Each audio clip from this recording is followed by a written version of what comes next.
It's time to unbox the November Glossy box. Glossy box. Glossy box. Glossy box. Glossy box. Glossy box. Glossy box. Hi guys, so today I'm going to be presenting you with a new 2020 marketing strategy for Glossybox. Glossybox's first beauty range, which I have decided to title Glossy. I'm first going to remind you of the demographic, the key factors to consider when creating a product. As I'm sure you know, the subscription box industry is one of the fastest growing retail verticals in the UK, with online visits rising by 30% year on year, reaching a total of 76.7 million visits annually. Looking at the demographics of these consumers, I have found that 18 to 24-year-old women are the primary traffic drivers online. A Hitwise report found that subscription box sites visited by shoppers aged over 45 have risen by 40%, and there has been a staggering increase of male shoppers, rising in 125% in the past year. Which, yes, just encourages Glossybox's efforts to break boundaries and have to provide product to all genders, all ages, and from any background. So that's something that we're definitely going to have to focus on. Although the demographic of 18 to 24-year-old females will be specifically referenced throughout this report, as that is the primary demographic, although the wider demographic that I've just mentioned will definitely be considered throughout. So as you can see on screen now, I have created a visual board of product suggestions that we will be planning to launch with the collection. So I've created 3 makeup products, 1 skincare item and 2 tools. The dynamic of product types creates a balance that holds strong with the Glossybox consumers' expectations. So why did I choose the products that I did? I chose the products that could be introductory to the consumer to gauge interest, something the consumer unquestionably uses, will likely need replenishing on a regular basis so that the customer isn't overwhelmed with duplicates of the same product, and products that can seamlessly be introduced without Glossy being jeopardised or overproduced too prematurely. So I've created a capsule collection of products and their packaging designs. Each box is going to have 3 original Glossy makeup products, 1 skincare and 1 tool, although I've given 2 examples here. So the first product I'm going to talk about is the clear lip gloss in the top left hand corner. So I've chosen the clear lip gloss as it's an essential product that we can presume that our customer is using every single day in the makeup routine. It's a product that is such a basic but key step to the quality of this initial product launch, as it can set the consumer's expectations for future launches. So if we can create a really amazing key basic product like this, it is going to set the expectation for the rest of the line further down the road. Second example of a product that I've suggested is a multi-use strip eyelash. Again, this is an inclusive product that does not need to be specifically tailored or altered to different demographics within the customer base. A strip lash is also a product that can be replenished monthly, and by sending different styles each month, we will allow our makeup loving consumers to be able to try new styles that they might not have thought to purchase themselves before. As well as this, the packaging shown that I've designed on screen includes the Glossybox colour scheme and the classic new logo that I've created. We will be looking to advertise these lashes as an alternative to semi-permanent lashes, which have had an immense growth in popularity over the last year.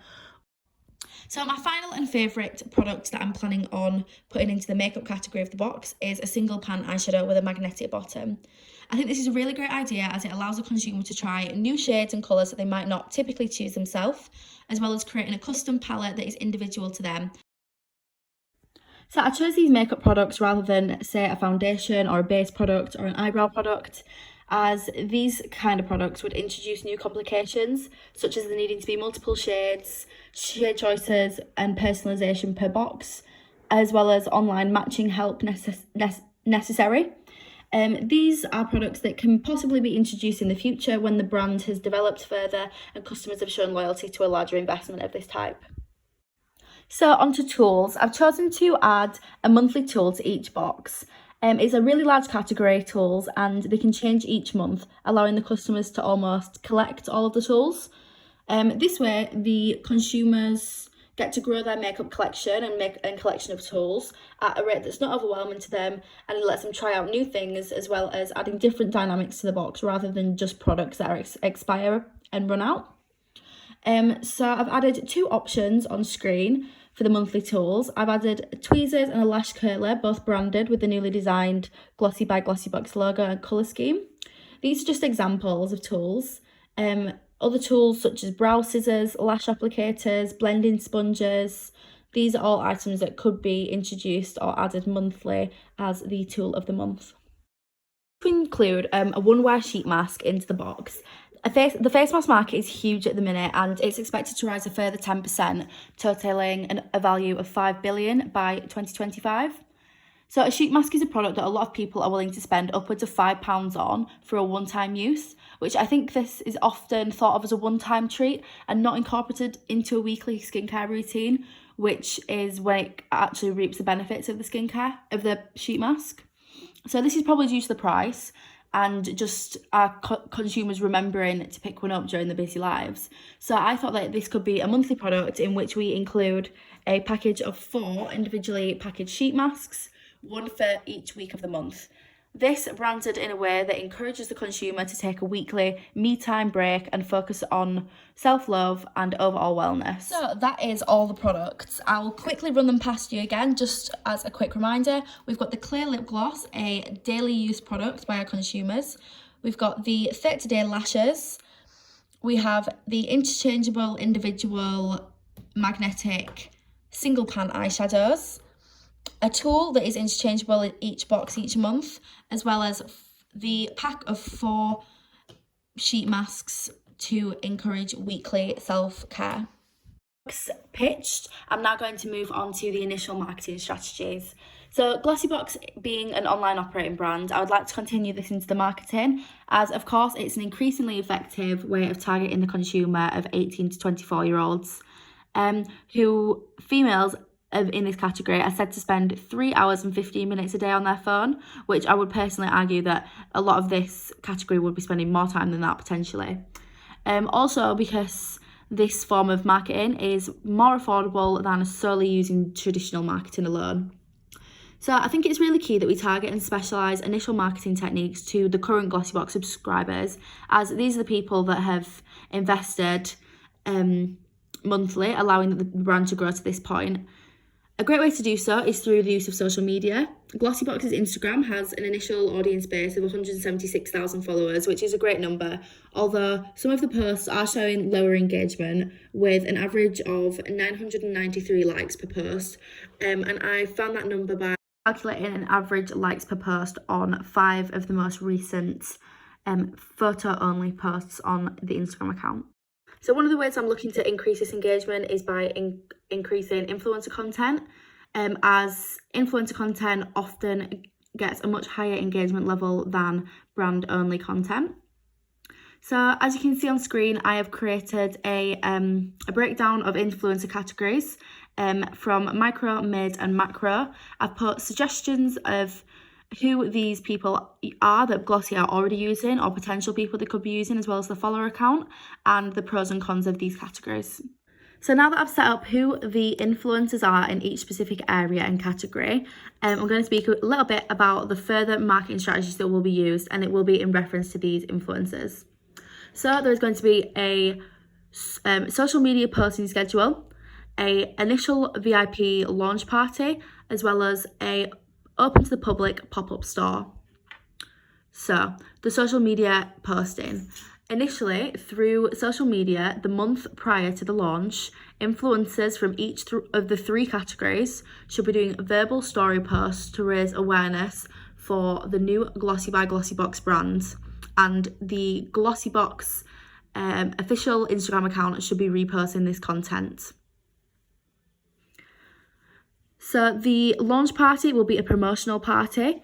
It will be a two-day event themed Glossy IRL, which one day will be influencers, VIP and press that will be invited to party, celebrate and promote the launch of the product. Influencers will be required to follow a posting schedule to create awareness through social media and through their following. So this will be a social and party vibe rather than a sit-down meal to go with a fun brand theme. So this is what's going to create the hype around the launch of the product and raise awareness. The following day, in the same space, it will be open to the public, who can reserve a free ticket online. The Glossy IRL pop-up will have Glossy Box products exclusively to test out and try. They will have past Glossy Box products for members of the public who haven't been subscribed, as well as free pamper stalls such as skincare, makeup top-ups, etc. I'm looking to get some of the brands that we've worked with in the past on boxes to contribute to this event with the stalls. There'll also be iPads and digital tools available to sign up to the mailing list for what I'm just going to speak about now, which is the exclusive pre-order system. So I think that the loyal Glossy Box customers who are currently subscribed and are already on the mailing list should be notified on a weekly basis the weeks leading up to the event. One email a week is assertive enough without being overly intrusive, and I think these emails should be sent out on the Sundays of the week, as this is a time that has strong engagement as opposed to a 9 a.m. Monday morning email. So the customers that have been subscribed to the mailing list and Glossy Box subscribers for 6 months or longer will receive an exclusive access link sent to them 24 hours prior to the public launch, which will allow them to feel exclusive and appreciated. And I think this will create consumer loyalty as well as create a hype for non-subscribers. My three main promotional strategies. We've got the influencer program, we've got the 2 events, which is the VIP only launch event, followed by the hashtag Glossy IRL event, which are going to be cross-promoted so that the consumer feels like they're getting the true VIP experience. Finally, we're going to finish this off with the exclusive mailing list, allowing current subscribers to gain 24-hour access to the Glossy by Glossy Box launch. So I'm hoping that a combination of these amazing products that have been thought out with the customer in mind, as well as these 3 promotional strategies that I've just spoken about, will lead to current customers and new customers both loving the new expansion of Glossy by Glossy Box, and it will be an asset to the brand. So I look forward to hearing your response. I hope that you found this presentation interesting, and hopefully in the near future I'll be able to present it to you guys in the office. Thank you so much for watching.